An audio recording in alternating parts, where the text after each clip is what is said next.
பாவத்தின் சம்பளம் மரணம்னா மரணம் தான். அதுல காம்ப்ரமைஸ் கிடையாது. சில இடங்களில் காம்ப்ரமைஸ் இல்லைன்னு ஆண்டவர் சொல்லிட்டார்.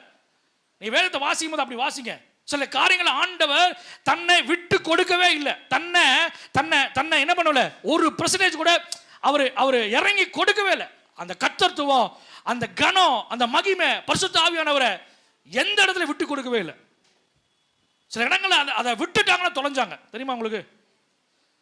அதை அந்த இடத்துல விட்டுட்டாங்க.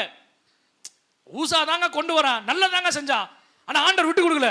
தொட்ட நம்ம அவனை காலிட்டார். அல்லேலூயா. சில காம்ப்ரமைஸ் கிடையாது. ஆண்டோட பிள்ளைகள் தான், நேசிக்கிற பிள்ளைகள் தான், வாக்குத்தத்தத்தின் பிள்ளைகள் தான். அவர் தான் கூட்டிட்டு வராரு, எகிப்திலிருந்து கானானுக்கு கூட்டிட்டு வராரு. வனாந்திரம் முழுவதுமா அற்புதம், வனாந்திரம் முழுவதுமா அதிசயம், வனாந்திரம் முழுவதுமா தண்ணி, வனாந்திரம் முழுவதுமா இறைச்சி, தேவையெல்லாம் ஆண்டவர் சந்திக்கிறார். ஆனால் ஆண்டவருக்கு பிரியமில்லாத காரியங்களை செய்யும் பொழுது